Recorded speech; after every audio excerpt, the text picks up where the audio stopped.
Escalade to a clothing store in Beverly Hills, and there Hester testified that they were on the phone talking about how they were worried that door of the clothing store had an automatic lock on it and they didn't want to be stuck, but they allegedly considered going inside and shooting Quando Rondo there at the gas station. And that is when he described Lindsay jumping out of the car, moving very quickly. So him and Keith Jones were following after, and he said he was expecting, he said he's used to, this is a quote, he's used to walking on people. And so he was expecting, he testified, to get closer to Quando Rondo before they committed this shooting. But he said he was surprised. He didn't expect Lindsay to start shooting so quickly and so far away. So Lindsay, he said, threw him off, and then they all began shooting at this black Escalade, and testified to it just being a very chaotic scene. He said at one point he felt like Lindsay may have fallen over. Lindsay was shouting at Jones for shooting too close to his head, which is something that the gun expert had also mentioned, that it looked like someone had gotten shocked by the blast of the gun next to his head. Then he talks about getting back into the Infinity. He testifies to DeAndre Wilson being on the phone with Banks, who he calls Blood, and he says he heard Blood's voice. Wilson was asking the group questions about who shot who, where they were at, wanting details from what happened, and he testified that Durk was also asking these questions to Wilson. He testifies to once he got back home, he left San Diego, he felt very mad. He felt like the shooting had nothing to do with him. He called it, quote, sloppy.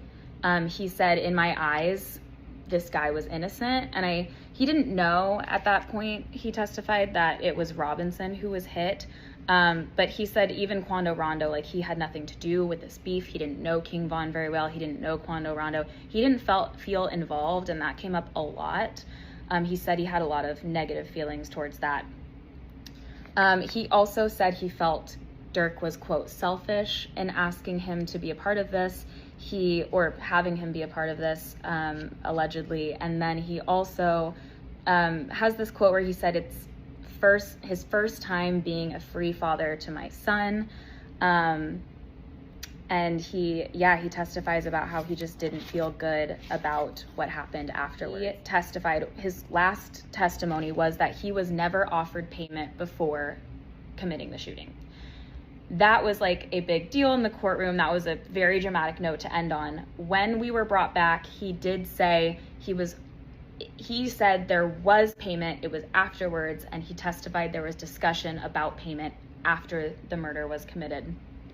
He also testified to being in a music video called Federal Freestyle, where he was paid $10,000 to be in that music video. And he had never been in a music video, never been on an album before. And the prosecution asked him, do you think you would have been able to be in that video if you weren't a part of this shooting? And he said no, and he even testified he didn't think he would have ever been around. But back to the music video, it seemed to be implied that this music video may have been the payment, the way of paying him for the shooting. The alleged murder to hire is coming into play. To the moment where Hester decided he wanted to be a snitch, he wanted to come forward. He discussed a somewhat guilty conscience because he didn't feel like the murder of Robinson was justified. He wasn't involved. He called him again. He said he was innocent. He said, this is a quote, "It was weighing on me and I saw the opportunity." He was arrested in 2023 on a completely unrelated charge. He was on probation for that 12-year stint he had in jail, and he was pulled over with a gun in his car, violated his probation, went back to jail, and that is when he passed along a note that was shown in court that said, "I know about murders. I don't want to talk on camera. I know a lot." So essentially that is how we are told he is connected then to this case, to being a cooperator. And right before we broke for lunch, the prosecution asked him, how do you feel about Durk? What are your feelings like towards Durk Banks? And he says, this may be hard to believe because of what I'm doing, but he says he has a lot of love for Durk. He said that he knows this go away, but he still has a lot of love for him, and he just doesn't have any respect for him. Yo, yo, yo, it's Big Ant, the spokesman, man. We back. Another edition of Urban Politicians TV, UPTV. Make sure you stay on your pivot at all times, man. Had to come tap in, and first and foremost, I do want to make sure that I once again send prayers and condolences over to anybody that lost somebody that's connected to this storyline on either side. It's been a lot of disrespectful things said and done with this conversation, most definitely. And one thing about this, no matter what happened or didn't happen, what's confirmed or not, one thing that has happened is people have lost somebody that they cared about and loved, and they ain't have nothing to do with nothing going on. So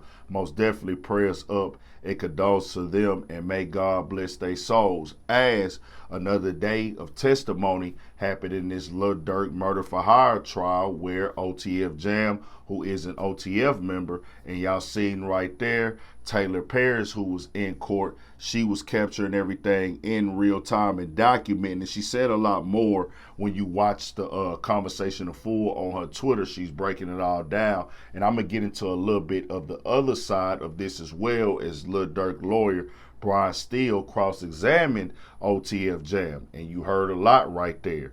His reason for telling, for one, at the end is, from what I hear, just sitting where I'm at, dog didn't want to do any more time. He had already served a long bid, and he said it was his guilty conscience. He was feeling the way about it, and he said he took this opportunity and that was new to me because I didn't really get all that information.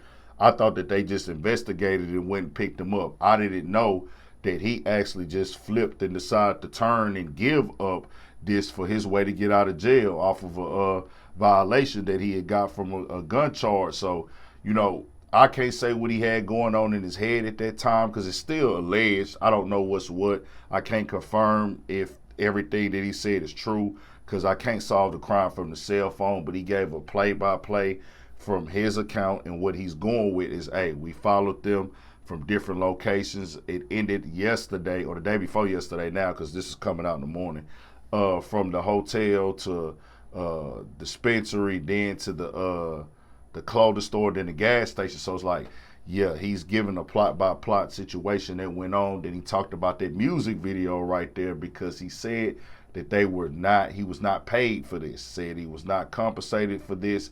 Said he felt the way about it. And when you watch the full, he said he told Durk that he didn't really agree with that, but Durk had said, well, hey, because of the fact that Lil Pop had been killed and he felt that he was innocent, and then Durk told him, allegedly, from what he's saying, well, he was dissing on King Von as well. But just to keep it 100, Dog has claimed he's done all the murders. He's gave up 3 murders that he's done, robbed hundreds of people throughout time, did all this stuff, and now it's coming out like I got a guilty conscience, and this was done for this or that, and they haven't even gave him an exit date yet. And the court updates right here is coming from Michael Blackshire inside the courtroom. Prosecutor, you have pled guilty for your role in the murder. Jam, yes. Prosecutor, you are hoping for a reduction in your sentence. Jam, yes. Has the government said what reduction will be at your sentencing? Jam, no. Then it says, Jam, I'm not banking on Durk to get a life sentence. Steele, which is Durk representation. You want to go home, sir? Jam, I want a number, which means he wants a date or how many years. Steele played an audio message of Jam talking to the FBI and LAPD in 2023. Jam, they killed Slutty though. Slutty popped up on Lil Tim. Security told him to freeze and shot him in the back of the head. They had Tim there and Slutty got killed. A recording from 2023 played in the court showed Jam saying that to FBI that Durk never said he was putting money on a Quando and Tim head. Jam, it's more to it than that. Still, there's always more to it than that with you. Still, is that contrary to what you told the jury? Jam, yes. So he's going to do the stuff where that's the cross-examination. We got to discredit what he's saying as in, this is their role that they're going to play in the courtroom to make the things that he's saying, like he just trying to save himself. He caught a gun charge, so now he just want to give up names and people he associated with so he can get time off of this. But he's already gave them these other murders as well. And I tell you like this right here, it's a cold game, dirty game.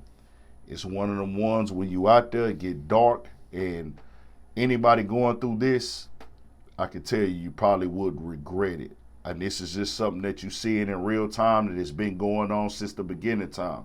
It's nothing new under the sun. But the crazy part about this is, and I'm not here to glorify this, I never have done that, I never will. I'm going to always tell you to stay free, be here for your family, your loved ones, because nobody want to spend the rest of their life in prison. Trust me, I don't need to go there to figure that out the hard way. But it's like dog went in there from what they saying of what he allegedly is claiming is true. He gave all that up and didn't even get a date for it. It's one of these things. He claiming he didn't get paid for the murder either. He didn't even have a discussed number of what he was supposed to get paid. But the case is a murder for hire. So this is one of them ones. We'll keep y'all updated on it. Have to say innocent until proven guilty in the court of law. I can't prove nothing from here, but this is like a movie at this point in time. Tell me what y'all think. We got more coming, more videos, all that. 1000 for shit show. Stay on your pivot.